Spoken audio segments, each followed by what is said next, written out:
मैं एक साहस की दाद दूंगा। कांग्रेस ने कहा कि हमारे टॉप लीडर नहीं जाएंगे, अखिलेश यादव ने कहा हम बाद में जाएंगे, ममता बनर्जी के हम बंगाल में मनाएंगे, उद्धव ठाकरे कह रहे हम अपने यहाँ मनाएंगे, अरविंद केजरीवाल यहीं। चलो कम से कम मुझे डर था इसका कि राम के नाम पर बीजेपी और उनके बिकी हुई मीडिया माइक जब लगाएगी कि वहां जाएंगे कि नहीं, तो सब डर कि ये ना कहें कि हम जाएंगे। बहन जी ने भी कहा कि हमने निर्णय नहीं लिया, हम तो मंदिर बन रहा है स्वागत कर रहे हैं, मस्जिद बनेगा स्वागत करेंगे। पॉलिटिक्स ने एक साहस दिखाया। क्यों पता है? क्योंकि बीजेपी अति राजनीति कर रही थी। चार शंकराचार्य, हमारी मत मानो, चलो हम तो अलग राय रखते हैं, 4 शंकराचार्य चारों कह रहे हैं धर्म का काम नहीं हो रहा है, न तो शुभ मुहूर्त है, न तो प्राण प्रतिष्ठा ठीक हो रही है। बीजेपी की हिम्मत नहीं है, शंकराचार्यों को कदे सनातन विरोधी। वीर के राम अलग है। कस्तूरी कुंडल बसे मृग ढूढ़े बनमाए, और ऐसे घट घट राम हैं दुनिया देखे नहीं। उस राम को जो दिल के भीतर था, मुझको कहां ढूंढे रे बंदे मैं तो तेरे पास, उस राम को जो सब में व्याप्त था, घट घट में राम कबीर खुद लिख चुके हैं, कई राम है। और एक बात, वाल्मीकि के राम जो वाल्मीकि रामायण में है, शंभुक वध करते हैं, सीता का निर्वासन करते हैं, अग्नि परीक्षा लेते हैं। तुलसी के रामचरितमानस वाले राम न शंभुक वध करते हैं न सीता निर्वासन। तो राम की कथा तो समय के अनुसार बदल दी जा रही थी, कोई एक राम तो उस तरह था ही नहीं। कथा में विस्तार है, लेकिन बीजेपी ने एक राम को आपके सामने पेश कर दिया। तो 24 के बाद तो मुझे लगता है कि मोदी जी अवतार घोषित करेंगे, कुछ लोग उनको उनकी मूर्तियां बनेंगी, कोई खराब बात कभी मोदी जी नहीं बोलेंगे। इतना अभी गाय वाय को खिलाते हैं ना, मोर खिलाते हैं, कभी कभी गाय को चारा देते हैं, देवता नजर आएंगे, उनकी मूर्तियां बनेंगी।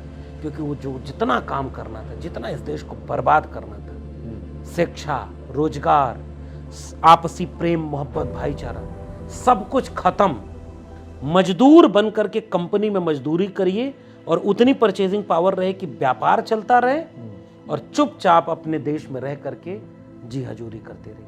हमारे देश के लोग तो पहचान भी नहीं पाएंगे। 5 किलो अनाज उनके लिए 5 साल के लिए फ्री कर दिया है। 5 किलो अनाज पर अगर वोट देना है तो यह बात तो जनता खुद इसको डिजर्व कर रही है। इसलिए खतरा 2 हो सकता है, या तो कोई खतरा ही ना हो, क्योंकि सब जब वो जीते ही लेंगे तो क्यों किसी को डराएंगे, सब चुप हो जाएंगे, उनके मिजाज से चलेंगे। या खतरा बहुत बुरा हो सकता है। मैं एक सूत्र दे दूं, नीतीश कुमार को इंडिया अलायंस का संयोजक आज घोषित कर दो। आदरणीय मायावती जी को किसी भी तरह से उनकी सारी शर्तें मानते हुए इंडिया गठबंधन में सपा, कांग्रेस, आरएलडी, चंद्रशेखर, मायावती सब यूपी में साथ लड़ जाएं चुनाव ईमानदारी से, नीतीश कुमार संयोजक बन जाए। इन 2 काम से अगर बीजेपी न हार जाए तो कहिएगा। तो अभी तो खेल बचा हुआ है। और इंडिया अलायंस के जितने लोग हैं ना, चाहे वो सपा हो, कांग्रेस हो, जितने भी लोग हैं, ये दूसरा फार्मूला मैं दे रहा हूं। पहला फार्मूला मैंने दिया कि एक मंच हो जिसमें सब दिखें, नीतीश कुमार, मायावती जी और बाकी सारे नेता। ये दिख जाए तो भी खेल हो जाएगा, मिलके लड़ जाए ईमानदारी से। और दूसरा, देश को एक पहली दलित महिला प्रधानमंत्री मिलने वाली है। राजनीति है तो राजनीति करो ना भाई। क्या कौन सपा को बचा लेगा, कौन बसपा को बचा लेगा अगर बीजेपी फिर आ गई तो? और अगर ऐसे ही रही तो कौन कांग्रेस बच जाएगी? कांग्रेस को तो बड़ा गुमान था कि 3 राज्यों में जीत रहे हैं, समझ में आ गया, हो गया सपा। आखिरी बात ये कि चुनाव लड़ने की तो इस वक्त गुरेज नहीं है मुझे। मैं मतलब कहीं उचित समय, उचित परिस्थिति, उचित निर्णय, और इस बात को मैं मानता हूं, सीधे युद्ध चल रहा है एकदम 1 to 1। अवतार सिंह पाश की कविता संग्रह, उसका नाम ही बीच का रास्ता नहीं होता। आप, तुम्हारी पॉलिटिक्स क्या है पार्टनर, या तो आप उस तरफ हो या इस तरफ हो। तो मैं संविधान के बदलने वालों के खिलाफ, संविधान के बचाने वालों के साथ खड़ा हूं। और इस चुनाव में, 2024 के चुनाव में खुल करके, बिना किसी लाग लपेट के उन पार्टियों के मंच पर जाऊंगा, प्रचार करूंगा जो पार्टियां बीजेपी और आरएसएस के खिलाफ ईमानदारी से लड़ रही हैं। तो क्या जिन लोगों ने ऐसा सोचा था कि नौकरी छीन लेंगे और लक्ष्मण यादव को तोड़ देंगे, इसको सजा देंगे, वो उनका सोचना ठीक था?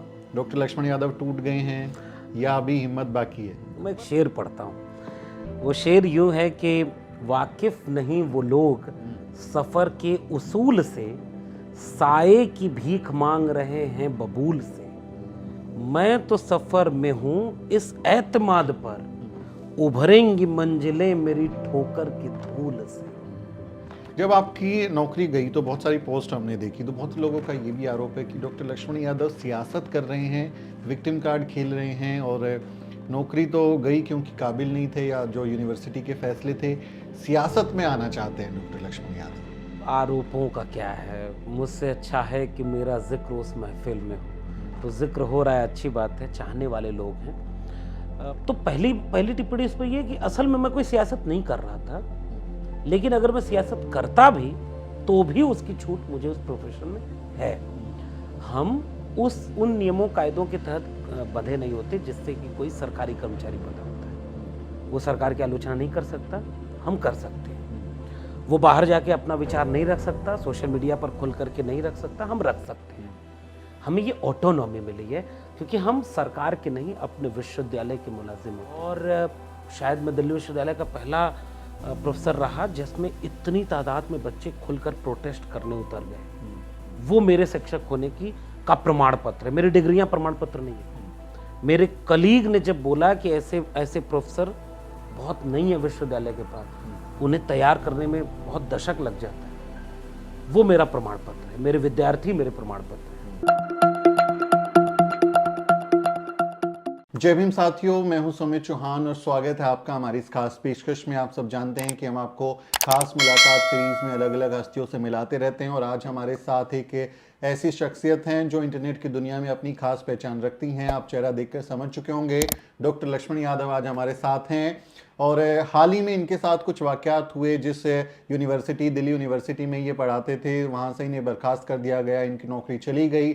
और अपने सामाजिक न्याय की विचारधारा को लेकर, अपने बहुजन मिशन को लेकर लगातार बोलते लिखते रहे हैं, तो कहीं ना कहीं इनको उसकी सज़ा मिली। अब नौकरी जाने के बाद क्या कर रहे हैं, ज़िंदगी में क्या कुछ हो रहा है, क्या कोई पॉलिटिकल पार्टी ज्वाइन करने वाले हैं, क्या चुनाव लड़ने वाले हैं, 2024 में चुनाव होने वाले हैं। तो ऐसे बहुत सारे सवाल हैं मेरे पास, और डॉक्टर लक्ष्मण यादव से आज हम इन सब पर बात करने वाले हैं। तो डॉक्टर लक्ष्मण यादव, सबसे पहले तो आपका स्वागत हमारे नए स्टूडियो में।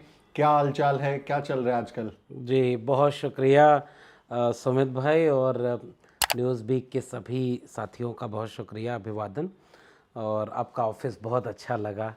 पहले बिना ऑफिस के भी आपने इतना शानदार काम किया है, और मुझे लग रहा है कि आपका काम बढ़ रहा है, लोग पसंद कर रहे हैं, तो इसकी ज़रूरत थी। और बहुत खूबसूरत ऑफिस है। बाकी क्या चल रहा है, बस सफ़र चल रहा है।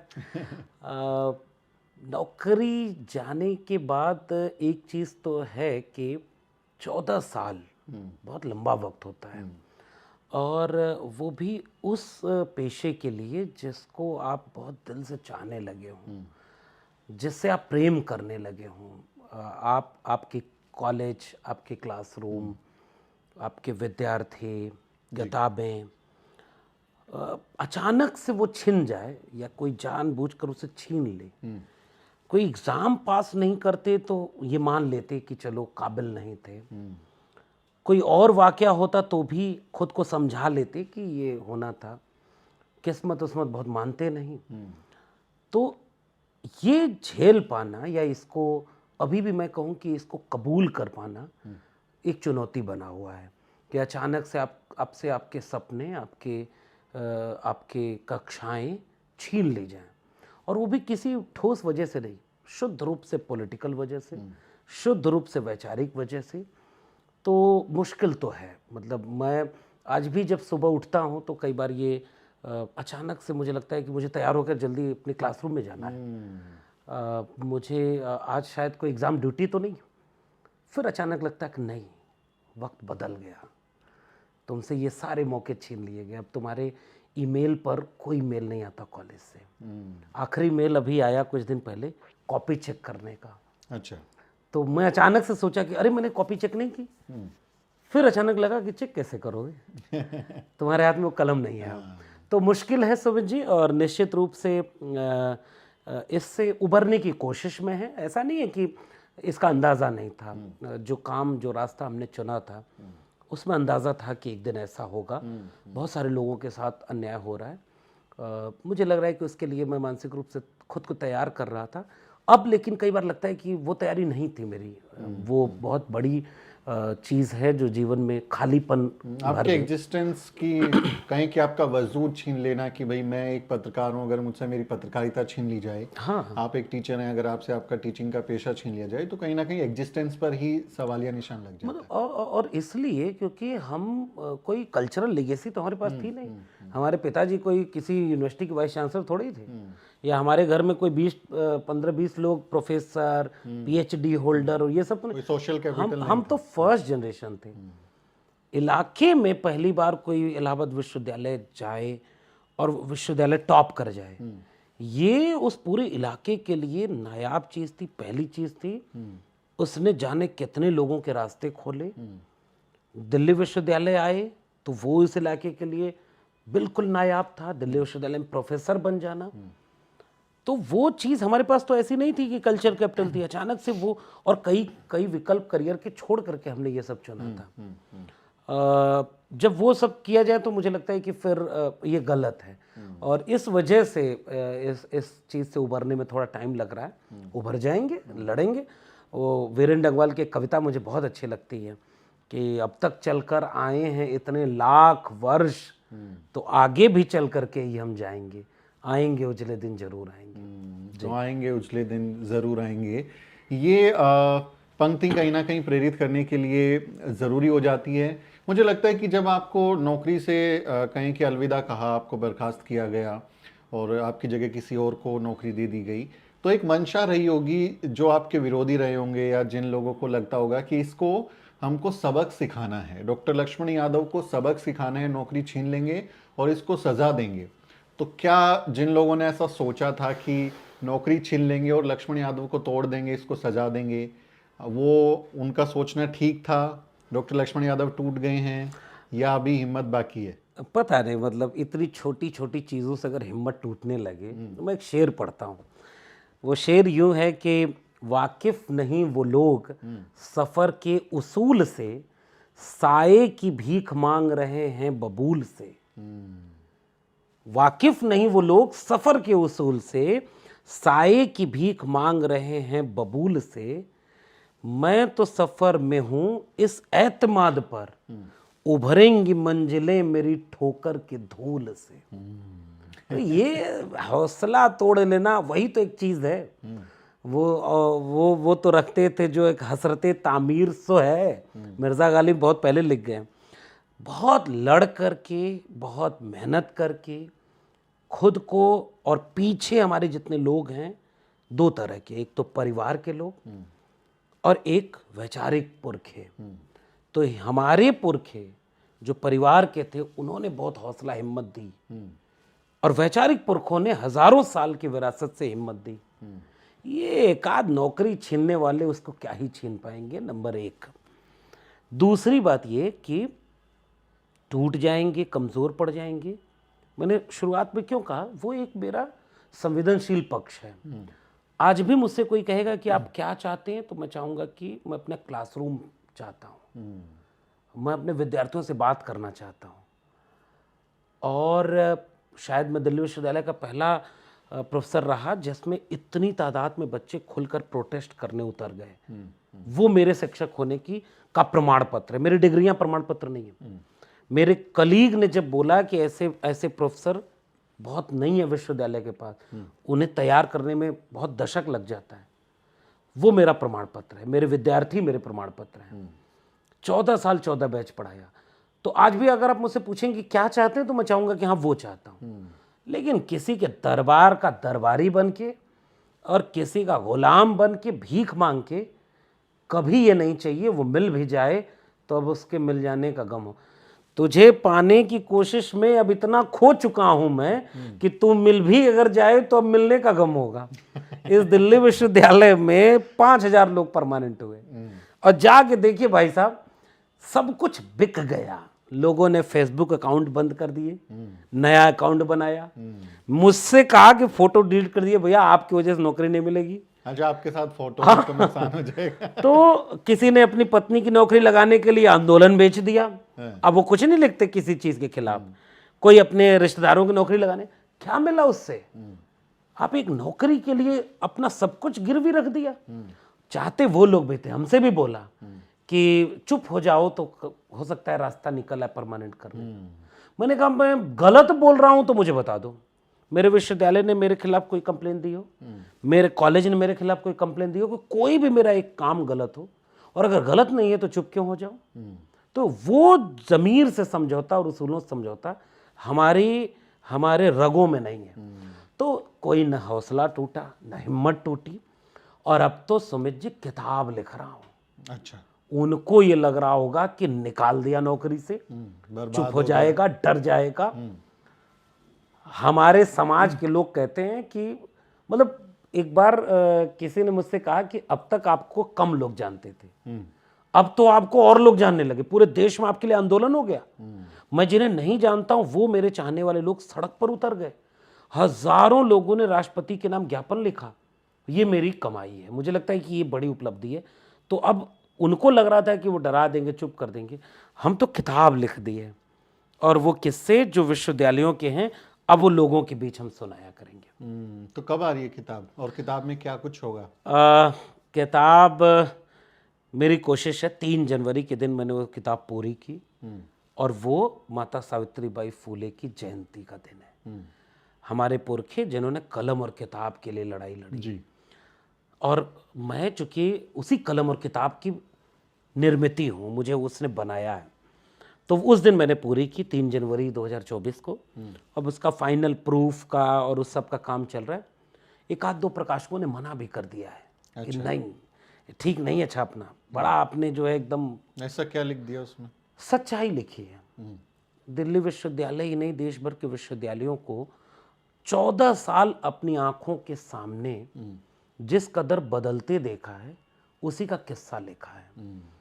एक तरह से आत्मकथात्मक बात है। मैं वो किताब शुरू तब हो रही है जब मैं जो पहला दिन है मेरा, जब अपने कॉलेज में इंटरव्यू देने जा रहा हूँ, और उस समय में क्या था, और फिर थोड़ा सा फ्लैशबैक में इलाहाबाद विश्वविद्यालय की मेरी पढ़ाई, मेरा परिवार, मेरी पृष्ठभूमि, कैसे हम जैसे लोगों को इन्हीं विश्वविद्यालयों ने गढ़ा होता है। ये सरकारी विश्वविद्यालय अगर न होते 300 रुपये फीस वाले, और हमारी यहाँ तक पहुँच न हो पाती संविधान और मंडल कमीशन की वजह से, तो हम यहाँ नहीं होते। तो उस अपने बनने की कहानी है, और उन विश्वविद्यालयों के होने की कहानी है, और फिर उनके धीरे धीरे बर्बाद होने की कहानी है। और उसमें जो लोग शामिल हैं, नाम बदल दिया है, नाम नहीं रखा है, किसी को ये न लगे कि मेरी कहानी है, लेकिन इतना जरूर है कि उसको लग तो जरूर जाएगा कि हाँ तुम्हारी कहानी है। और हम चाहते हैं कि, और किसी के खिलाफ नहीं है, इस देश के लोगों को अगर मतलब है ना वो कि जुल्म के साये में लब खोलेगा कौन, और हम भी चुप रहे तो फिर बोलेगा कौन? 14 साल इन विश्वविद्यालयों ने चूंकि हमें बनाया है, तो हमें चिंता है, हमारी मोहब्बत है ये विश्वविद्यालय, उच्च शिक्षण संस्थान। और हम लोग, सरकारी व्यवस्था नहीं है तो भाई हम SC ST OBC Bahujan Samaj के लोग ये कभी पढ़ नहीं पाते। आप भी उदाहरण है, मैं भी उदाहरण हूँ कि सरकारी सिस्टम था तो पढ़ पाए, अब जैसे हमारे बच्चों की संख्या ज्यादा हुई यूनिवर्सिटी में तो सब बेचने लगे। इसीलिए मैंने ये किस्सा लिखा कि हमें बनाया है इन्होंने, इन विश्वविद्यालयों ने, तो जब वो बर्बाद हो रहे हैं तो उसका दुख हमें है। वो दुख उस किताब में दिखेगा, हमारी कामयाबी और हमारे बनने की कहानी उसमें, हमारे जैसे बहुत सारे लोगों की, और जैसे उन्हें बर्बाद किया जा रहा है। ये किस्सा हम इस देश के लोगों को बताना चाह रहे हैं, ताकि कोई कल ये ना कहे कि मैं विश्वविद्यालय में 14 साल प्रोफेसर रहा और मैंने दुनिया को क्यों नहीं बताया कि अंदर क्या हो रहा था। मैं दुनिया को क्यों ना बताऊं कि अंदर भयानक जातिवाद होता है, अंदर करप्शन है, भ्रष्टाचार है, बेहद घटिया तरीके से हमारे देश के विश्वविद्यालय चल रहे हैं। उनके सिलेबस बदले जा रहे हैं, उनकी फीस बढ़ाई जा रही है, उनको धीरे धीरे निजी हाथों में बेचा जा रहा है, विचारधारा का हमला हो रहा है। ये किस्सा हम जमाने को क्यों ना बताएं, इसलिए सारा जोखिम उठाकर वो किताब लिख रहा हूं। अब इसे समझ लिए मैं कितना डरा हूं। तो जिन्होंने जो किया है, जब किताब आएगी तो उनको देख के लगेगा कि ये मात्र एक संयोग नहीं है उनको उसका एहसास होगा। जब आपकी नौकरी गई तो बहुत सारी पोस्ट हमने देखी, तो बहुत लोगों का ये भी आरोप है कि डॉक्टर लक्ष्मण यादव सियासत कर रहे हैं, विक्टिम कार्ड खेल रहे हैं, और नौकरी तो गई क्योंकि काबिल नहीं थे या जो यूनिवर्सिटी के फैसले थे, सियासत में आना चाहते हैं डॉक्टर लक्ष्मण यादव। और इसको भुनाने की एक मौके की तरह भुनाया है इसको कि कहीं से मुझे टिकट मिल जाए, कोई मुझे चुनाव लड़ाने के लिए तैयारी करा दे। क्या सही है ये आरोप? आरोपों का क्या है, मुझसे अच्छा है कि मेरा जिक्र उस महफिल में हो। तो जिक्र हो रहा है, अच्छी बात है, चाहने वाले लोग हैं। पहली बात ये कि मैं प्रोफेसर रहने के दरमियान सियासत कर रहा था, तो पहली टिप्पणी इस पर यह कि असल में मैं कोई सियासत नहीं कर रहा था, लेकिन अगर मैं सियासत करता भी तो भी उसकी छूट मुझे उस प्रोफेशन में है। हम उन नियमों कायदों के तहत बंधे नहीं होते जिससे कि कोई सरकारी कर्मचारी बंधा होता है। वो सरकार की आलोचना नहीं कर सकता, हम कर सकते हैं। वो बाहर जाके अपना विचार नहीं रख सकता, सोशल मीडिया पर खुल करके नहीं रख सकता, हम रख सकते हैं। हमें ये ऑटोनॉमी मिली है क्योंकि हम सरकार के नहीं, अपने विश्वविद्यालय के मुलाजिम होते हैं। नंबर एक, इसलिए हमारे सामने आज़ादी थी, तो नियम कहीं से हमारे खिलाफ नहीं है। नंबर एक। नंबर दो ये कि इन्हें इसलिए ये ऑटोनॉमी दी गई है कि एक प्रोफेसर जैसे अपने क्लासरूम को अच्छा बनाना चाहता है ना, वो तब तक अच्छा क्लासरूम नहीं बना पाएगा जब तक उस क्लासरूम के बाहर की दुनिया अच्छी नहीं होगी। तो ये मेरी जिम्मेदारी है कि मैं जितना समावेशी, इंक्लूसिव, डेमोक्रेटिक, फ्रीडम वाला क्लासरूम बनाना चाहता हूँ, वैसा ही इंक्लूसिव, डेमोक्रेटिक और आज़ाद ख्याल मेरा समाज भी हो। तो इसलिए ये मेरी जिम्मेदारी है, एक बात। दूसरी बात ये कि क्यों ये सब कर रहे थे, तो ये करना तो जरूरी था, जिम्मेदारी थी। मैं एक तथ्य जोड़ दूं, एक तो कोई एग्जाम नहीं होता विश्वविद्यालय में, इंटरव्यू होता है, 100% इंटरव्यू बोर्ड को वेटेज है। और मेरे लोगों ने बताया कि जब इंटरव्यू बोर्ड में फाइनल डे रिजल्ट बनना हुआ तो पहली लाइन बड़े लोगों ने कही, जो आका हैं, बड़े बड़े ओहदे पर बैठे हैं, डॉक्टर लक्ष्मण यादव को नौकरी से बाहर करना, बाकी किसी को परमानेंट कर लो। तो ये कोई मेरी मेरिट की, मेरी काबिलियत का इम्तिहान था ही नहीं, ये पर्सनल खुन्नस निकाली गई। अच्छा, अब दूसरी बात ये कि बहुत सारे ऐसे लोग भी निकाले गए जो मेरी तरह बोलते नहीं थे, चुप थे, लेकिन वो उनके गुलाम नहीं थे, उनकी सिस्टम में फिट नहीं थे, इसलिए वो भी मारे गए। तो वो बिना बोले मारे गए, मैं बोल के मारा गया, तो मुझे तो लग रहा है कि मैं अच्छा हूं, मैं कम से कम अपने दिल की बात बोलता था। तो एक तो ये बात। दूसरी बात कि सियासत, तो हमारे पुरखे तो बार बार मानवर कांशीराम कहते थे कि राजनीति गुरु किल्ली है। डॉक्टर राम मनोहर लोहिया कहते थे कि अच्छे लोग अगर राजनीति में नहीं आएंगे तो बुरे लोगों की राजनीति के शिकार होंगे। तो राजनीति बुरा कतई नहीं है, राजनीति करना बुरा नहीं है। भगत सिंह ने एक लेख लिखा है, विद्यार्थी और राजनीति, क्लर्क बनने के लिए शिक्षा नहीं दी जाती, जागरूक नागरिक के लिए, और उसमें से अगर कुछ लोग राजनीति में जाए तो बुरा नहीं है। बलात्कारी संसद में बैठ रहे हैं, गाली देने वाले, मिमिक्री करने वाले, नहीं मैं क्या इशारा कर दिया कुछ और तो खैर ऐसे लोग जो बैठ रहे हैं उनसे बेहतर है पढ़े लिखे लोग भी बैठे हैं, तो इसमें बुरा नहीं है। चुनाव लड़ने की बात है तो मेरा कहना यह है कि जब इतना सफर है, विक्टिम कार्ड खेल रहे हैं कि नहीं खेल रहे हैं, मैंने किसी से कहा नहीं कि मेरे लिए पोस्ट लिखो। शायद मैंने अपने अब तक के जीवन की एक छोटी सी कमाई अर्जित की है।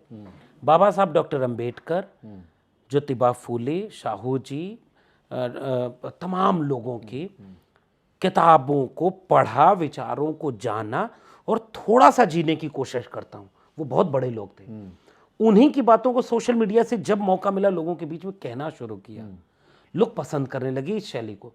उसी का एक श्रेय है कि लोग अपने आप पोस्ट लिखने लगे, अपने आप लोग हमारे खिलाफ, हमारे निकाले जाने के खिलाफ सड़क पर उतर आए। मैंने कोई अपील नहीं की। बाद में मैंने कहा कि मैं लड़ूंगा, और मैंने लड़ाई लड़ी। मैंने ज्ञापन लिखे, राष्ट्रपति के नाम पत्र लिखा, प्रेस कॉन्फ्रेंस करके सारी बात समाज के सामने रख दी।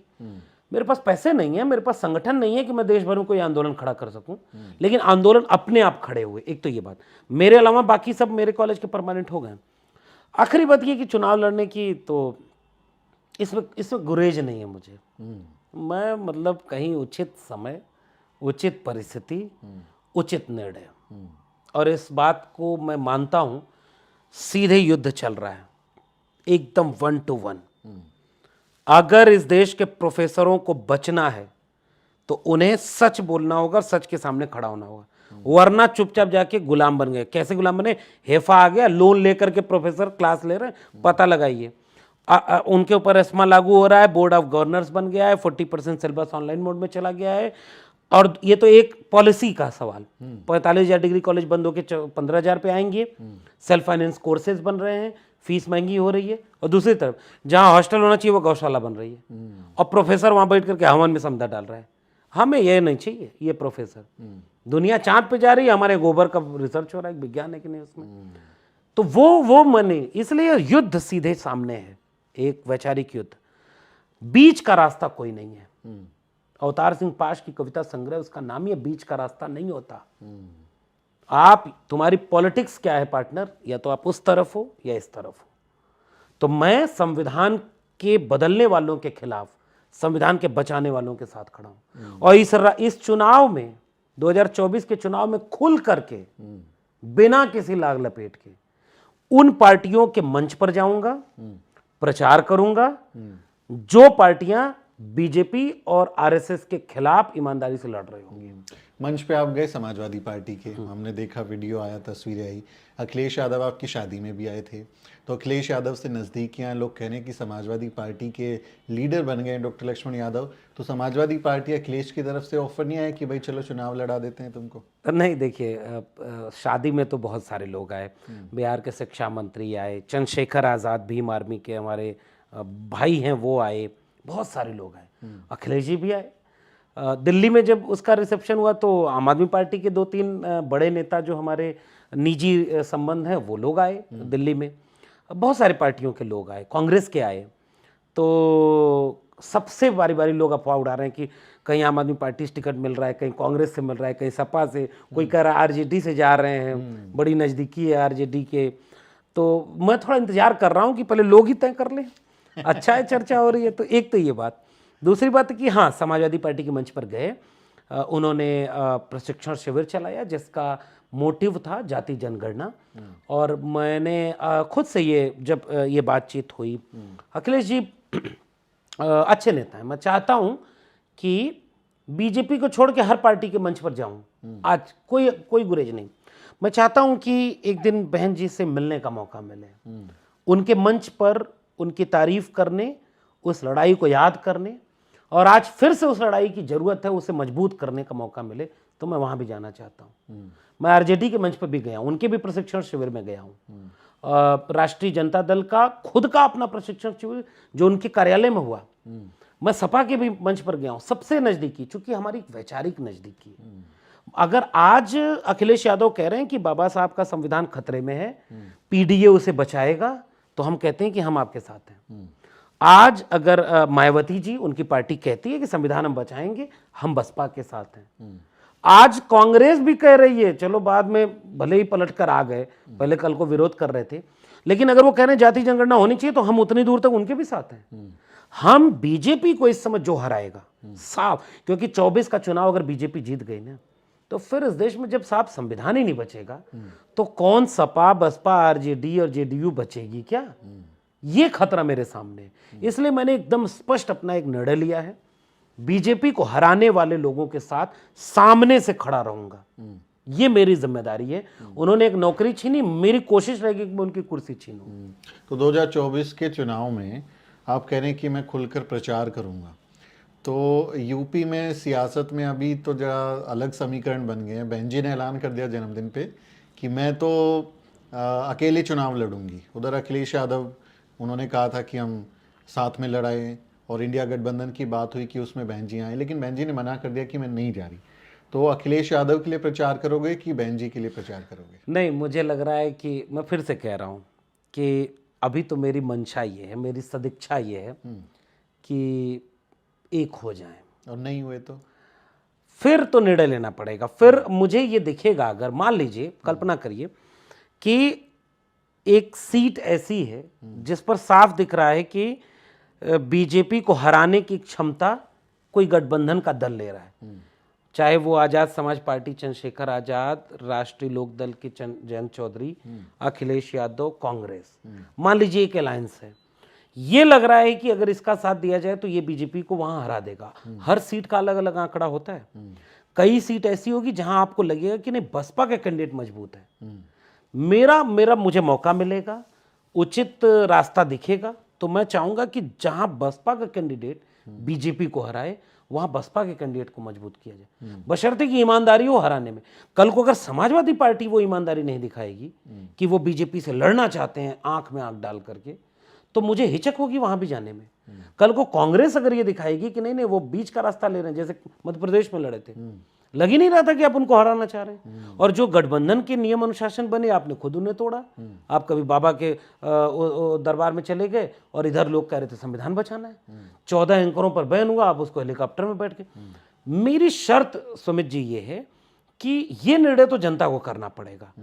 मैं ये कह रहा हूं कि जो बीजेपी को हराए, क्योंकि संविधान इसके बाद नहीं बचेगा, इसलिए मैं ये निर्णय लूंगा उस विवेक के साथ, पहले तो ये कि सब एकजुट हो जाएं, क्योंकि बसपा भी संविधान बचाना चाहती है, सपा भी बचाना चाहती है। बसपा भी उन्हीं दलित पिछड़े आदिवासी वंचितों की बात करती है, आज पीडीए में सपा भी यही कर रही है, जयंत चौधरी भी यही कर रहे हैं, मैं तो कह रहा हूं चंद्रशेखर आजाद भी यही लड़ाई लड़ रहे हैं। क्यों ना सारे एकजुट होकर, और ये सब एकजुट होंगे तो ओम प्रकाश राजभर भाग के आ जाएंगे। तो आदर्श तो ये है, अगर आदर्श ये नहीं होता है तो मेरा चयन यही होगा, जो बीजेपी को हराएगा मैं उसके साथ खड़ा हूं। देखिए 2022 के चुनाव में हमने देखा कि राजभर भी भाग के आए, दारा सिंह चौहान भी आए, सब लोग आए लेकिन जीत नहीं पाए। ये जो एंटी मोदी सेंटीमेंट है कि मैं मतलब हमको बीजेपी का विरोध करना है, इस सेंटीमेंट पे ये बहुत ही पॉलिटिकल और डिबेटेड एक सेंटीमेंट है कि जो बीजेपी को हरा सकता है, जो मोदी को हरा सकता है, हमको उसका समर्थन करना चाहिए। इस फॉर्मूले पे बहुत बार मुसलमानों ने भरोसा किया, और इसका परफेक्ट एग्जाम्पल जो है हम देखते हैं कि दिल्ली में आम आदमी पार्टी की सरकार बनाने में मुसलमानों ने, बीजेपी को हराना था तो आम आदमी पार्टी की सरकार बना दी। आम आदमी पार्टी की सरकार ने बाद में क्या किया है ये आप लोग जानते हैं। दिल्ली में हाल फिलहाल का सबसे बड़ा दंगा हुआ, वो बचाने भी नहीं गए, कुछ नहीं किया, और अब सुंदरकांड के वो पाठ करवा रहे हैं, वो खुलकर अपना हिंदुत्व का कार्ड भी खेल रहे हैं। तो मुसलमान ठगे गए एंटी मोदी सेंटीमेंट की वजह से। तो देश की जनता कहीं ठगी नहीं चली जाएगी कि एंटी मोदी सेंटीमेंट पे देश की जनता को ऐसे कि नहीं यार मोदी को हराना है, डर दिखा दो, वो दिखा दो, और बाद में जो जीत रहे हैं नहीं जीत रहे हैं वो भी फिर इधर उधर हो जाएं। ये गंभीर सवाल है, मैं वाकई बहुत शानदार सवाल है, क्योंकि असल में मेरा इंटेंशन मोदी को हराने वाला नहीं है। मोदी इस समय ऐसा चेहरा बने हुए हैं कि अगर आज नरेंद्र मोदी वो चेहरा न रहे तो कम से कम 10% वोट बीजेपी का गिर जाएगा। बहुत सारे ऐसे लोग जो राज्यों में अलग अलग पार्टियों को वोट देते हैं, वो केंद्र में कहने लगते हैं कि नरेंद्र मोदी को वोट देंगे। ये एक खतरा है बहुत बड़ा। दूसरा सबसे बड़ा खतरा है आरएसएस। मेरे सामने यह एक दृश्य है कि एक तरफ वो दावा कर रहे हैं कि हम हिंदू राष्ट्र बनाएंगे, आरएसएस के मुताबिक चलेगा, उनका आर्थिक सलाहकार कह रहा है कि संविधान बदलने की जरूरत है। ये हिम्मत बीजेपी को छोड़कर आज किसी के पास नहीं है। आम आदमी पार्टी की हिम्मत नहीं है। आज वो तो गांधी को हटा के भगत सिंह और अंबेडकर की फोटो लगाते हैं। आम आदमी पार्टी जब से बनी तब से वो उसने एक चीज क्लियर किया था कि हमारा कोई विचार नहीं है, और ये बड़ा खतरनाक होता है कई बार। कांग्रेस हालांकि उसी पैटर्न पर एक बड़ी पार्टी चल रही है। कहा जाता था एक जमाने में कांग्रेस में लेफ्ट राइट सेंटर तीनों लोग हुआ करते थे। अभी भी हालांकि कुछ लोग कहते हैं कि हाँ लेफ्ट वाले थोड़े कम हो गए हैं, राइट वाले थोड़ा शांत हो गए हैं, और सेंटर वाले शिफ्ट हो गए, दूर चले गए। शिफ्ट जो होना था वो हो गए हैं। वोटर, नेता चालाक होता है, नेता इधर भी चुपचाप बैठा हुआ है, इधर भी मतलब कई नेता नाम नहीं लूंगा तो। लेकिन जो वैचारिक पार्टियां हैं, ये सवाल उनके लिए बहुत फिट बैठता है। जैसे समाजवादी पार्टी अगर वो कह रही है कि हमको समाजवादी मूल्यों पर एक सामाजिक न्याय का भारत बनाना है, तो उसका रास्ता कांग्रेस बीजेपी दोनों से टकराएगा।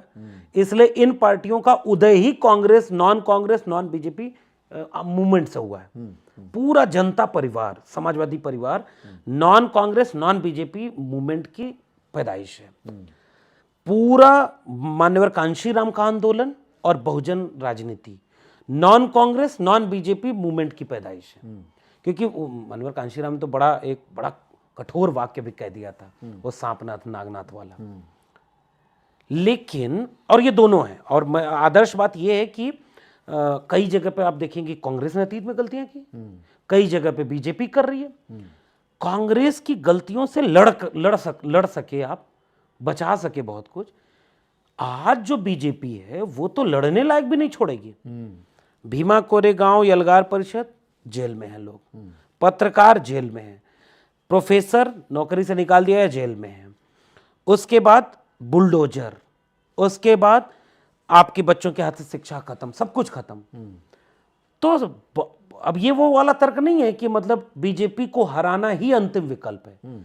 अगर 24 में मानवर कांशीराम की पॉलिटिकल समझ का मैं कई बार कायल रहा हूं, वो कहते थे हमें मजबूत सरकार नहीं मजबूर सरकार चाहिए, बिल्कुल, जिससे हम लड़ सकें, जिससे हम अपना काम करवा सकें, मनवा सकें।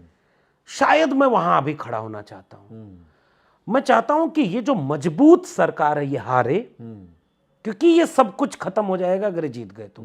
एक स्पष्ट बात, मजबूर सरकार एक बने जिससे हम अपने मुताबिक लड़ सकें। कांग्रेस यही 2010 में संसद में यूनानिमस डिसीजन हुआ था कि जाति जनगणना होनी चाहिए।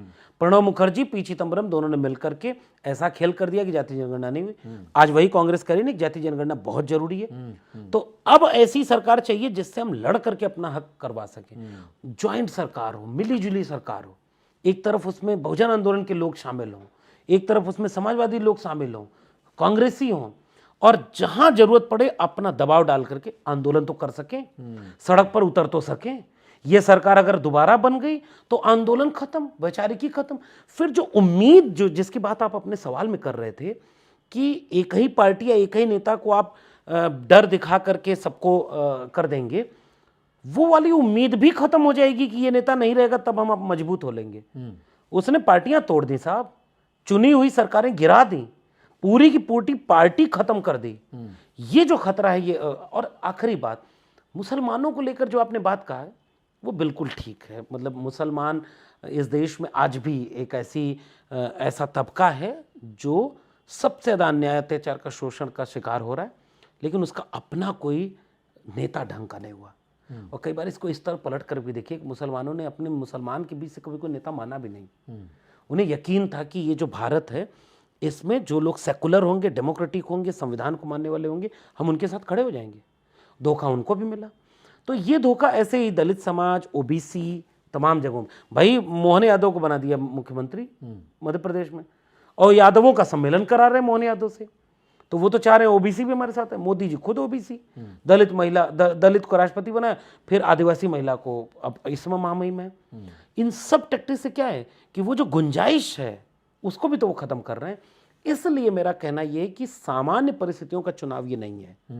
ये चुनाव अब तय कर देगा कि देश संविधान से चलेगा या संविधान के बिना चलेगा। और जब संविधान ही नहीं बचेगा तो वो वाली गुंजाइश भी नहीं बचेगी जिससे हम अपनी पॉलिटिक्स को स्टेबलाइज तो आप कह रहे हैं कि बहुत निर्णायक मोड़ है और निर्णायक पल पे कोई ऐसा फैसला होगा जो इस देश के मुस्तकबिल को बदल देगा। हो सकता है कि जिसका ऐलान करते हैं कि भाई हिंदू राष्ट्र हम बनाने वाले हैं 2024 में, क्योंकि ये मान्यवर कांशीराम साहिब का और मुलायम साहिब का जो गठबंधन था, जब मिले मुलायम कांशीराम, हवा हो गए जय श्री राम, वो मंडल बनाम कमंडल का दौर था। तब बड़ी मतलब चमत्कारिक तौर पे उन्होंने जीत हासिल करी। लेकिन इस समय 2024 में वैसे पॉलिटिकली अभी अलायंस बन नहीं पाए हैं, लेकिन राम मंदिर बन रहा है। फिर से वही मंडल कमंडल वो वाला चल गया है पूरा का पूरा, कि उन्होंने अपना राम मंदिर जिस तरह से वो बना रहे हैं, जिस तरह से उसका प्रचार कर रहे हैं, चुनावी कह सकते हैं हम कि इस्तेमाल उसका होगा और उससे वोट भी मिलेंगे, नो डाउट मिलेंगे। तो मुश्किल दौर है क्या? राम मंदिर को किस तरह से देख रहे हैं? राम की प्राण प्रतिष्ठा हो रही है, उसको कैसे देख रहे हैं? देखिए, आपके सवाल में एक बहुत महत्वपूर्ण इतिहास छिपा हुआ है। बिल्कुल आज भारत यहीं खड़ा है। 30 साल पहले इस देश में मंडल बनाम कमंडल की लड़ाई लड़ी गई। आज ऐसा लगता है कि मंडल कहीं कमजोर पड़ रहा है, कमंडल एकदम अपने उफान पर है। उस इतिहास को याद करते हुए वो जो आपने जिक्र किया मिले मुलायम कांशीराम, 48 में मूर्ति प्रकट हुई, जनसंघ उसके साथ नहीं था, उसके एजेंडे में राम मंदिर बनवाना नहीं था। 48-49 की लड़ाई में भी वो नहीं थे, फिर 84-85 तक वो कहीं नहीं थे। मंडल आंदोलन धीरे धीरे मजबूत हुआ, बहुत सारे लोगों की मेहनत से मजबूत हुआ, बहुत सारे लोग जो संविधान और सामाजिक न्याय की बात करते थे उनसे मजबूत हुआ। और उस मंडल आंदोलन की लड़ाई के समय पालमपुर अधिवेशन में बीजेपी एक प्रस्ताव रखती है कि अगर विश्व हिंदू परिषद, आरएसएस के लोग हैं और अगर आप चाहते हैं कि ये लड़ाई मजबूत हो, तो हम इसे एक पॉलिटिकल लड़ाई बनाना चाहते हैं। उस समय उन्होंने कहा कि ये जय श्री राम का नारा एक पॉलिटिकल स्लोगन की तरह होगा। 6 अगस्त 1990 को मंडल की सिफारिश एक लागू हुई। 13 अगस्त 1990 को उसकी अधिसूचना जारी हुई। आपात बैठक होती है पालमपुर में। आंदोलन राम मंदिर के नाम पर चल रहा था, वो विश्व हिंदू परिषद चला रहा था, वो बीजेपी नहीं चला रही थी। और बीजेपी प्रकारांतर से सहयोग कर रही थी, आरएसएस प्रकारांतर से सहयोग कर रहा था। और लेकिन 25 सितंबर 1990 को अडवाणी रथ यात्रा लेकर निकल जाते हैं कि मंदिर वहीं बनाएंगे। शुद्ध रूप से एक पॉलिटिक्स। जय श्री राम का नारा, देश के अभिवादनों में लोग राम राम बोलते थे, सिया राम बोलते थे, सीताराम बोलते थे, जय राम बोलते थे, जय श्री राम कोई नहीं बोलता था। ये एक शुद्ध रूप से बीजेपी का पॉलिटिकल नारा था। और मंडल के खिलाफ कमंडल लाया गया था, क्योंकि मंडल का विरोध करना था। ये इस देश के लोगों को समझना होगा। और उस मंडल से लाभ किसका था? वो जिन्हें ये हिंदू कहते हैं, ओबीसी का, और जिसके दावा प्रधानमंत्री करते हैं। और उस रथ यात्रा के लोगों में एक प्रधानमंत्री खुद नरेंद्र मोदी भी थे। और लालकृष्ण आडवाणी ने कहा कि हमें इसका फायदा मिलेगा, पॉलिटिकल फायदा बीजेपी को। सुषमा स्वराज ने बोला। तो ये राम के नाम पर जो भी पॉलिटिक्स हुई, ये शुद्ध रूप से बीजेपी की पॉलिटिक्स है। इसका धर्म से कोई लेना देना नहीं। और मंडल के खिलाफ ये कमंडल लाया गया था। फिर भी मंडल की ताकतें मजबूत हुई। पिछले 3 दशकों में, खासकर उत्तर भारत, दक्षिण भारत में वो आज भी मजबूत हैं, स्टालिन जैसे। उत्तर भारत में वो राजनीति मजबूत रही। यूपी में सपा बसपा राज करती रही। बिहार में लालू नीतीश इनका राज रहा। बाकी जगहों पर भी इनकी ताकत मजबूत रही। ये एक शुद्ध रूप से राजनीतिक लड़ाई थी। अंदर अंदर बीजेपी काम करती रही। बीजेपी का काम चूंकि आसान था, बांटना था, राम के नाम पर भटकाना था। अब राम का मंदिर बन रहा है तो निश्चित रूप से बीजेपी का सबसे प्राइम एजेंडा तो पूरा हो रहा है।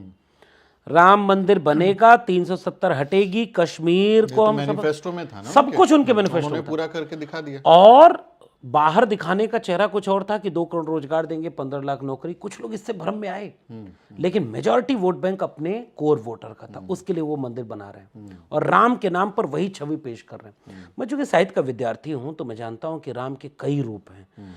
300 प्रकार की रामायण लिखी गई है। ए.के. रामानुजन बताते हैं राम की कई विस्तार हैं। कबीर ने खुद राम को माना। दुल्हिन गावो मंगल चार, हमारे घर आए राजा राम भरतार।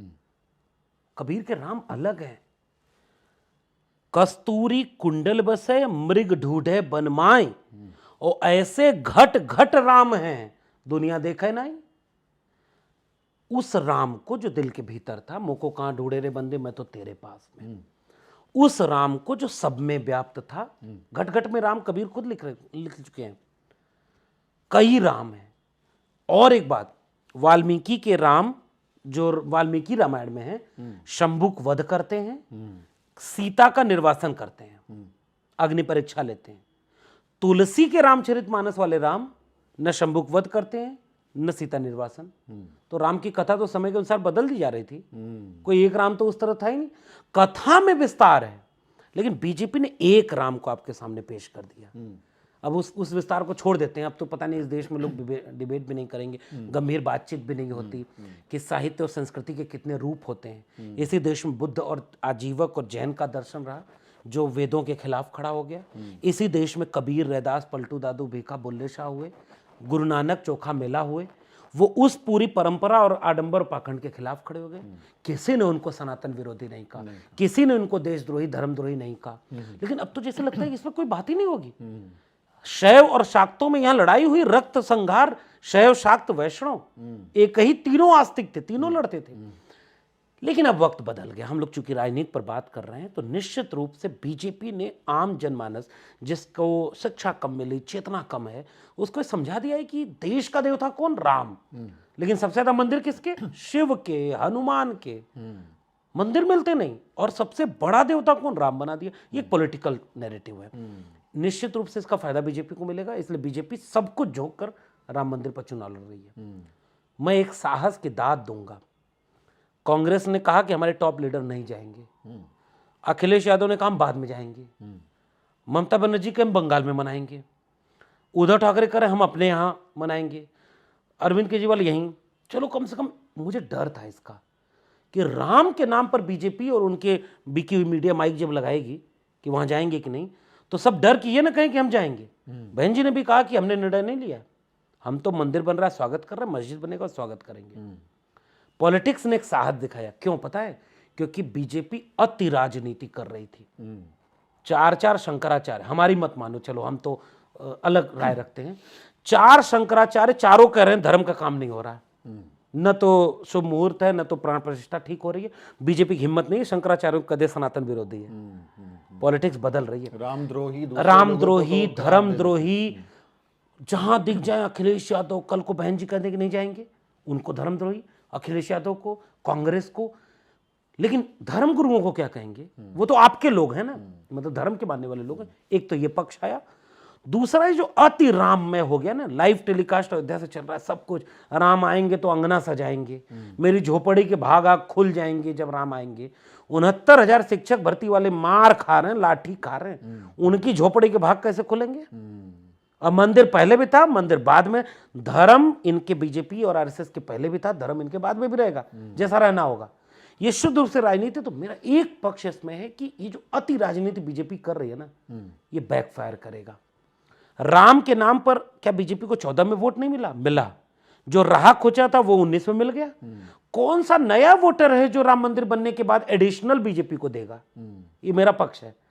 उसको धर्म के नाम पर, राम के नाम पर जितना मैक्सिमम वोट मिलना था मिल चुका। मंदिर बन जाएगा, 22 जनवरी को उद्घाटन हो जाएगा। कहीं ऐसा ना हो सुमित भाई, फरवरी से लोग सवाल पूछने लगे, आपने बड़ा काम कर दिया, मंदिर बना दिया, जिस काम के लिए आपको लाए थे आपने वो काम कर दिया, 370 भी हटा ही दिया, ट्रिपल तलाक भी ला ही दिए, अब कुछ दिन जरा उस सरकार को ले आए जो रोजगार दे दे। क्या ऐसा संभव नहीं है? लेकिन वैसा मूड जनता का मूड देखिए, एक मैं एक बात बताऊं, एक कंसेंसस जो बनाया है, जो मेरा मानना ये है ना कि जो टेलीविजन पर 24 घंटे लाइव टेलीकास्ट चलता है, इससे भी तो मैन्युफैक्चर एग्जैक्टली जनता असल में इतनी राममय न थी, न है, न होगी। लेकिन उसके सामने वो जो नॉर्मल जनता है ना, उसके सामने कोई कैमरा और माइक नहीं है, उसकी बात यहां तक नहीं आ रही, वो चुप है, विरोध भी नहीं कर रही। इस देश का बहुत कोई शायद आज तक विरोध नहीं किया कि राम मंदिर नहीं बनना चाहिए। क्यों विरोध करेगा? देश का संविधान इजाजत देता है, धर्म वाले मंदिर बनाए, दूसरे धर्म वाले मस्जिद बनाए, कोई विरोध नहीं करता, चुप है। तो जो चुप होता है उसका मिजाज आप तक पहुंचता नहीं है। और पॉलिटिक्स ऐसी हो गई कि जो शोर करके बोल रहा है, जोर से बोल रहा है, चारों तरफ से अक्षत बांटा जा रहा है, सब कुछ हो रहा है, जैसे लगा पूरा देश राममय हो गया साहब। इससे ज्यादा कट्टर माहौल था जब कार सेवा चल रही थी, लाखों लोग सड़क पर उतर गए थे। लेकिन तब सोशल मीडिया नहीं था ना, फिर भी व्हाट्सएप पे, ट्विटर पे, फेसबुक पे ये जाते नहीं थे ना, झंडे पोस्टर नहीं जाते थे, व्हाट्सएप यूनिवर्सिटी से लोग ग्रेजुएशन नहीं करते थे। अभी मुझे लगता है कि दिमाग को हैक करना थोड़ा ज्यादा आसान है। इस वाली बात को मैं मान सकता हूं, क्योंकि उन्होंने कैप्चर कर लिया है। जो सूचनाएं भेज रहे हैं वो एक तरह की भेज रहे हैं, वो फेसबुक को कैप्चर कर लिए हैं, सोशल मीडिया को, मीडिया तो उन्हीं के लाइव टेलीकास्ट वहां से कर रही है। इसका नुकसान बेशक होगा, लेकिन मैं फिर से कह रहा हूं कि मेरा कैलकुलेशन कहता है कि एडिशनल वोट कहां से आएगा? हिंदू बन के जैसे वोट देना था वो दे चुके, वो दे चुका, दो बार दे चुका, दो बार दे चुका। आपको कोई ऐसा नहीं है, मंदिर बन गया अच्छी बात है, आपको वाहवाही भी देगा, लेकिन इसका कोई बहुत दिन तक असर होगा? 2 महीने हैं चुनाव में, कुछ और बदलेगा? और इस अति राजनीति से लोग ऊब भी रहे हैं। बस उनके सामने, मैं फिर से कह रहा हूं, उनके सामने लाइव कैमरा एक्शन नहीं है और सोशल मीडिया पे वोकल नहीं है। मुझे पता नहीं क्यों ये लगता है कि केवल मंदिर के नाम पर तो वोट नहीं पड़ेगा, क्योंकि अगर केवल मंदिर के नाम पर वोट पड़ेगा तो फिर तो बीजेपी को हराना मुश्किल है, इसमें कोई दो राय नहीं। ईवीएम भी साथ देगी, ईडी भी साथ देगी और कई चीजें साथ देगी, बीजेपी सबका इस्तेमाल करेगी। लेकिन मंडल, जो सवाल हमारा था कि मंदिर जीत गया, मंडल हार गया, ऐसा है नहीं। मैं एक सूत्र दे दूं, नीतीश कुमार को इंडिया अलायंस का संयोजक आज घोषित कर दो। आदरणीय मायावती जी को किसी भी तरह से उनकी सारी शर्तें मानते हुए इंडिया गठबंधन में सपा, कांग्रेस, आरएलडी, चंद्रशेखर, मायावती सब यूपी में साथ लड़ जाएं चुनाव ईमानदारी से, नीतीश कुमार संयोजक बन जाए। इन 2 काम से अगर बीजेपी न हार जाए तो कहिएगा। तो अभी तो खेल बचा हुआ है। मायावती जी ने थोड़ा सा कड़ा लफ्ज इस्तेमाल कर दिया कि गिरगिट की तरह अखिलेश रंग बदलते हैं, क्योंकि सपा की तरफ से भी कुछ कुछ टिप्पणी हो जाती है, पॉलिटिक्स है, टिप्पणियां होती रहती है। अखिलेश यादव ने उस पर कहा कि हमें याद है कि हम तो प्रधानमंत्री बनाना चाहते थे। एक दूसरा फॉर्मूला दे रहा हूं, घोषित कर दो दिल बड़ा करके, इंडिया अलायंस, मतलब इंडिया अलायंस घोषित कर मिनिस्टर कैंडिडेट घोषित कर, और बहन जी इसको ईमानदारी से कबूल करके खड़ी हो जाएं। किसकी हिम्मत है कि मायावती जी को आज की तारीख में जेल में डाल सकता है? संभव ही नहीं है। वो जिस कद की नेता हैं उससे वो डरेंगे नहीं और न डरना चाहिए। और इंडिया अलायंस के जितने लोग हैं ना, चाहे वो सपा हो, कांग्रेस हो, जितने भी लोग हैं, ये दूसरा फार्मूला मैं दे रहा हूं। पहला फार्मूला मैंने दिया कि एक मंच हो जिसमें सब दिखें, नीतीश कुमार, मायावती जी और बाकी सारे नेता। ये दिख जाए तो भी खेल हो जाएगा, मिलके लड़ जाए ईमानदारी से। और दूसरा, देश को एक पहली दलित महिला प्रधानमंत्री मिलने वाली है। राजनीति है तो राजनीति करो ना भाई। क्या कौन सपा को बचा लेगा, कौन बसपा को बचा लेगा अगर बीजेपी फिर आ गई तो? और अगर ऐसे ही रही तो कौन कांग्रेस बच जाएगी? कांग्रेस को तो बड़ा गुमान था कि 3 राज्यों में जीत रहे हैं, समझ में आ गया। सपा को भी समझ में आ रहा है, कमजोर वो भी है, कमजोर बसपा भी है, सब लोग कमजोर हैं। नीतीश कुमार कल को नाराज होकर चले गए। इसलिए मेरा मानना है कि केवल मंदिर के नाम पर अभी पॉलिटिक्स नहीं होगी, लेकिन अगर इन दलों ने इस तरह की कोई रणनीति नहीं बनाई तो फिर तो मुश्किल हो जाएगा चुनाव जी। तो ये बाकी दलों के ऊपर है कि वो किस तरह की राजनीति को अमल में लेकर आते हैं। अगर बहन जी को प्राइम मिनिस्टर कैंडिडेट घोषित किया जाए या नीतीश कुमार को संयोजक बनाया जाए, मतलब मिलजुल कर अगर कुछ काम किया जाए तो निश्चित तौर पर हालात बदल सकते हैं। सिर्फ राम मंदिर के नाम पर ही वोट मिल जाएंगे ऐसा ज़रूरी नहीं है, डॉक्टर लक्ष्मण यादव का ये कहना है। आखिरी सवाल मैं ले रहा हूं क्योंकि काफ़ी देर से हम लोग बातचीत कर रहे हैं। जिस खतरे की हम लोग कई बार जिक्र करते हैं कि अगर इनके पास में सत्ता जो है वो निरंकुश हो जाए, कि अब कोई रोकने टोकने वाला रहा नहीं, विपक्ष जो है वो ज़्यादा मजबूत रहा नहीं, और ऐसे हालात में 2024 का चुनाव भी बीजेपी जीत जाए, तो क्या जो खतरा हम देखते हैं हिंदू राष्ट्र का, कि अगर ये लोग सत्ता में आ गए तो अब तक तो थोड़ा बहुत डर था, बाद में जब खुलेआम एकदम आ जाएगा कि नहीं अब कोई रोक ही नहीं पा रहा इन लोगों को, तो देश के संविधान को बदलने का खतरा लोग बताते थे, आशंका जाहिर करते थे।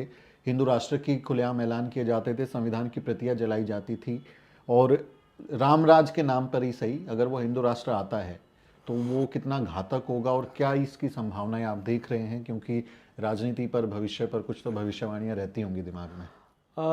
मतलब सच कहें तो काश मैं वो वाला हुनर जानता जैसे वो बाबा पर्चा बनाता है तो मैं बना देता कि ये होने वाला है। पता नहीं वो ये बना के क्यों नहीं दे रहा कि 24 के चुनाव में क्या होगा, पैसा बच जाता देश का। वोट ही ना डलवाएं। हाँ, क्या जरूरत है, बाबा बता रहा है सब काम हो जाए, देश में सब चमत्कार हो रहा है। खैर, गंभीरता से अगर कहें तो असल में हमें कल क्या होगा इसका बिल्कुल अंदाजा नहीं है। हो सकता है कि जैसा हम सोच रहे हैं खतरा उससे कई गुना ज्यादा हो, और हो सकता है कि खतरा इस रूप में दिखे ही ना। जब सबको जीत ही लेंगे वो तो क्यों संविधान बदलेंगे? बिना संविधान बदले भी जीत गए, अंदर से खत्म कर देंगे। एजेंडा तो अपना लागू है, सारा एजेंडा, और अंदर से भाई सरकारी नौकरी खत्म, सरकारी रोजगार खत्म, तो आरक्षण खत्म, तो देश के बहुजनों के लिए संविधान का मतलब खत्म। अभिव्यक्ति की आज़ादी के नाम पर इतने तरह के कानून बन गए हैं कि आज इस देश में, अभी आज ही की तारीख में, प्रोफेसर, पत्रकार, डॉक्टर, वकील, कोई पेशा ऐसा नहीं होगा जो जेल में नहीं होगा। तो जेल में आज भी लोग हैं।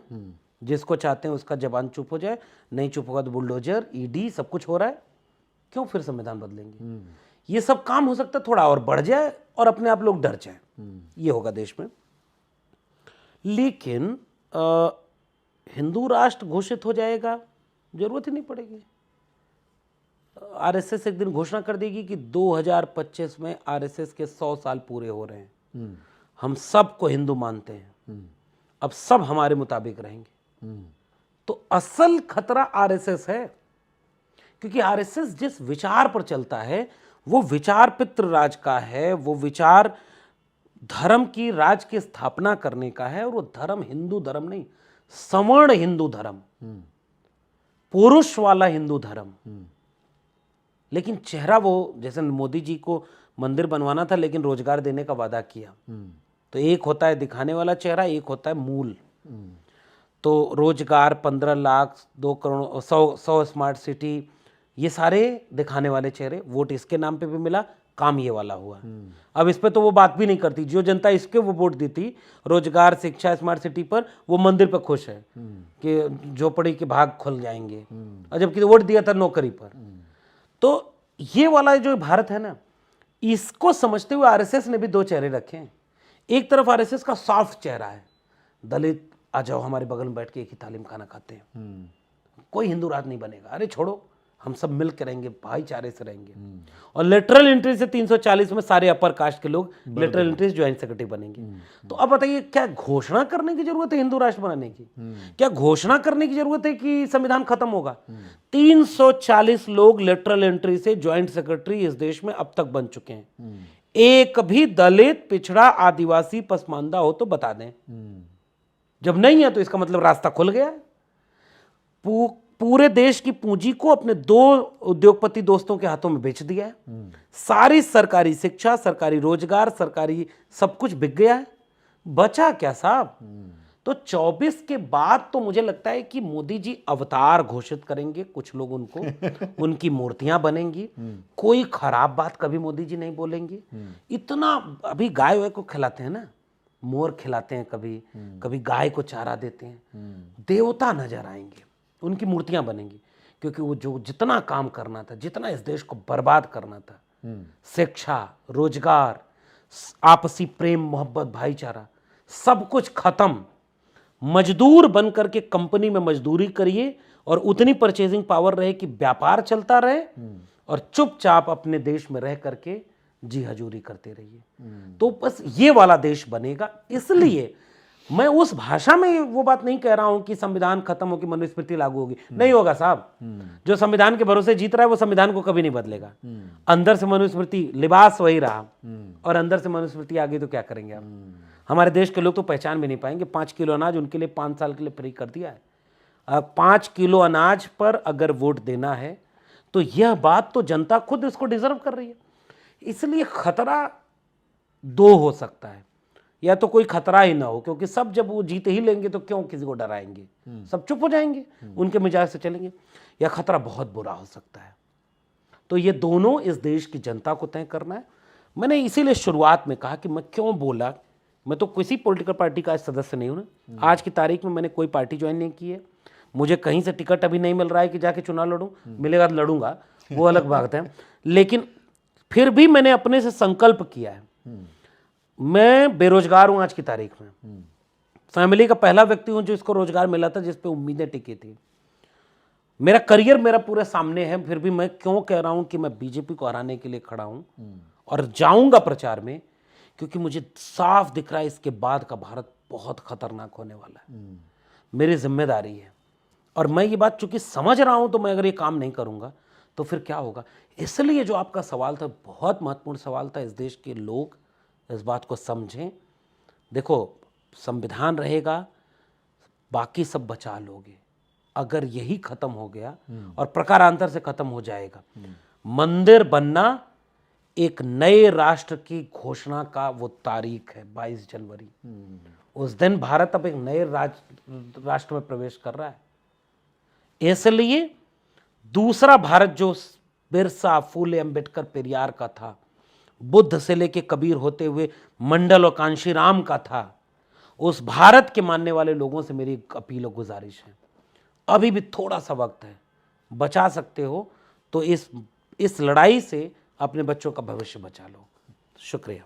तो ये लड़ाई दरअसल भविष्य बचाने की है कि भविष्य को कैसे बचाया जा सके, जो लुट रहा है उसको कैसे संजोया जाए, ये एक बड़ी चिंता की बात हो सकती है। इस बातचीत में अभी हम लोग यहीं रुकते हैं, क्योंकि काफ़ी देर से हम लोग बात कर रहे हैं। और आपको ये इंटरव्यू कैसा लगा है, डॉक्टर लक्ष्मण यादव जिन बातों का जिक्र कर रहे हैं, जो बातें वो बता रहे हैं, उस पर आपका क्या ओपिनियन है? आपसे अपील है कि कमेंट करके ज़रूर लिखें, और क्या आप संभावनाएं देख रहे हैं, जो सवाल मैंने पूछे उस पर आप किस तरह का गठबंधन बनते हुए देख रहे हैं। राम मंदिर के बनने के बाद, उद्घाटन के बाद क्या बदल जाएगा, और 2024 में क्या समीकरण बन सकते हैं, उस पर भी आप अपनी राय कमेंट के जरिए ज़रूर हम तक पहुंचा सकते हैं। अंत में मैं चाहूँगा कि डॉक्टर लक्ष्मण यादव हमारे दर्शकों से एक बार अपील करें कि वो हमारा चैनल सब्सक्राइब करें।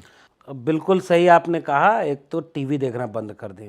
आपके आंगन में कोई नहीं आएगा, आपके आंगन में आपके बच्चों का भविष्य आएगा। उस चैनल से जुड़िए जो आपके बच्चों के भविष्य, आपकी शिक्षा, रोजगार, न्याय पर बात करता है। तो इतना प्रचार मैं कर रहा हूँ, और आप चूंकि शुरू से ये काम किए हैं, तो जो जो काम द न्यूज़ वीक का है, उस काम के लिए अपने आप ये बात बनती है कि चैनल को सब्सक्राइब करें। अब तो प्रधानमंत्री भी प्रचार करते हैं, मेरे चैनल को सब्सक्राइब करिए, लाइक करिए, शेयर करिए।